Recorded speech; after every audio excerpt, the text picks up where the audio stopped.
Mumbai police आयुक्त विवेक फणसळकर यांचा कार्यकाळ 30 एप्रिलला संपणार। त्यामुळे अर्चना त्यागी, रश्मी शुक्ला, संजय कुमार वर्मा, सदानंद दाते, बिपिन कुमार शर्मा आयुक्त पदाच्या शर्यतीत।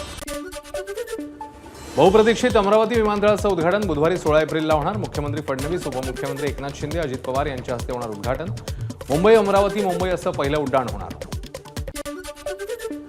परभणीहून रेल्वेने प्रवास करून छत्रपती संभाजीनगरमधून चोरट्यांनी चोरल्या 26 दुचाकी। गुन्हे शाखेने आवळल्या चोराच्या मुसक्या। चोरट्याकडनं 26 दुचाकी जप्त। पुण्यातील तनिषा भिसे मृत्यू प्रकरणातील माता मृत्यू अन्वेषण समितीचा अहवाल आरोग्य विभाग सचिवांकडे सादर। तनिषा यांना वेळेत रुग्णालयात आणलं होतं का? समितीकडून अनेक मुद्द्यांची चौकशी। उमरेड येथील एमएमपी इंडस्ट्रीज लिमिटेड कंपनीत झालेल्या स्फोटातील मृतकांच्या कुटुंबियांना 60 लाख रुपये मिळणार। 55 लाख रुपये कंपनी तर 5 लाख रुपये सरकार देणार। नागपूरचे पालकमंत्री चंद्रशेखर बावनकुळे यांची माहिती।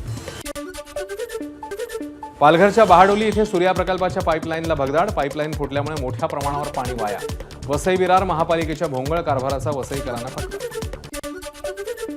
जळगाव जिल्ह्यातील अनेक गावांमध्ये गारपीट। जवळपास 15 ते 20 मिनिटं झालेल्या गारपिटीमुळे पिकांचं मोठं नुकसान। शेतकरी चिंतेत। अकोला जिल्ह्यातल्या अकोट तालुक्याला अवकाळी पाऊस आणि गारपिटीचा तडाखा। शिवपूर कासोद शेत शिवारात वीज कोसळून शेतकऱ्याची बैलजोडी दगावली। गारपिटीमुळे कांदा, गहू, संत्रा, केळी बागांचं नुकसान। पंतप्रधान मोदी 14 एप्रिलला हरियाणातल्या यमुनानगरमध्ये आंबेडकर जयंतीनिमित्ताने जाहीर सभेला संबोधित करणार। पंतप्रधान कोट्यवधींच्या विकास कामांची पायाभरणीही करणार। सुखबीर सिंग बादल पुन्हा एकदा शिरोमणी अकाली दलाच्या अध्यक्षपदी। सुवर्ण मंदिर संकुलात झालेल्या पक्षाच्या बैठकीत एकमताने निर्णय। बादल यांना तनखैया घोषित करण्यात आल्यावर त्यांनी 5 महिन्यांपूर्वी अकाली दलाच्या प्रमुख पदाचा दिला होता राजीनामा। आग्रा इथे करणी सेनेचे कार्यकर्ते आणि पोलीस आमने सामने। राणा सांगा जयंती साजरी करण्यासाठी करणी सेनेचे हजारो कार्यकर्ते आग्र्यामध्ये। कार्यक्रमाला रक्त स्वाभिमान परिषद असं नाव। आग्रा इथे करणी सेनेचे कार्यकर्ते आणि पोलीस आमने सामने। राणा सांगा जयंती साजरी करण्यासाठी करणी सेनेचे हजारो कार्यकर्ते आग्र्यामध्ये।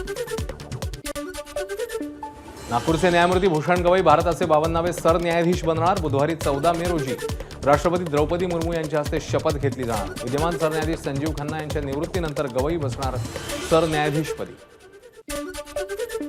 एनआयए घेणार तहूर राणाच्या आवाजाचे आणि हस्ताक्षराचे नमुने। व्हॉइस सॅम्पलमुळे राणाच फोनवर बातचीत करत असल्याचं सिद्ध होणार। तहूर राणासमोर एका महत्त्वाच्या साक्षीदाराला आणलं जाण्याची शक्यता।